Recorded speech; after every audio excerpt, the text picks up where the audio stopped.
كاميرا قناة دير الزور ترصد العيد في مدينة العشارة في ريف دير الزور.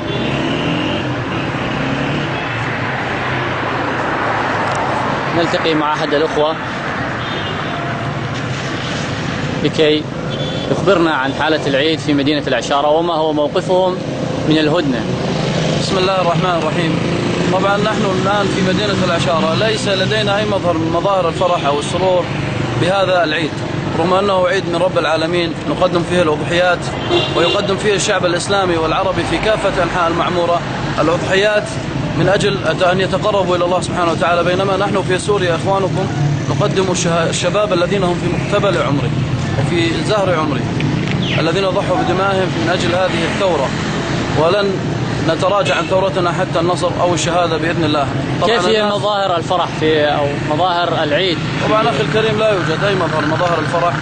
الناس في باقي البلدان تذهب لزيارة الأحياء يذهبون لزيارة الأحياء، بينما نحن نذهب لزيارة الأموات الذين قدمناهم في سبيل هذه الثورة، في سبيل الأمة العربية والإسلامية، لأنها حرب طحنت هذا البلد، سواء البناء أو البشر أو البهائم، لم يبقى أحد، لم يسلم حتى الشجر، لم يسلم شيء من هذا النظام الظالم الفاجر الذي يلقي علينا بالبراميل الTNT التي تفجر، لا تعرف لا بشر ولا حجر ولا أي شيء من مظاهر الحياة. كلمة توجهها عبر قناة دير الزور الفضائية؟ وجه كلمة إلى كل العرب والمسلمين أن يتعاطفوا معنا وأن يقدموا الدعم المادي والمعنوي.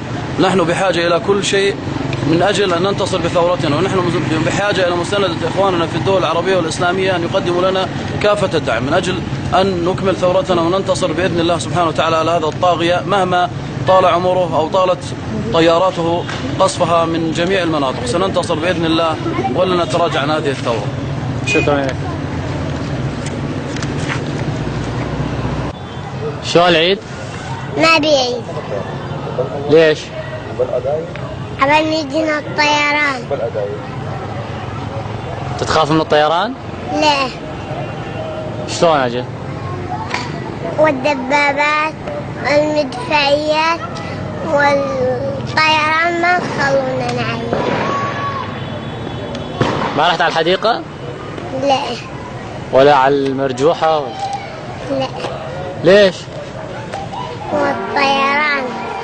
تخاف من الطيران؟ لا. شلون هو العيد بمدينة العشارة؟ زين، بس ان الناس مي فرحانة على العيد الا يسقط الطاغية الكلب بشار الاسد، والحمد لله.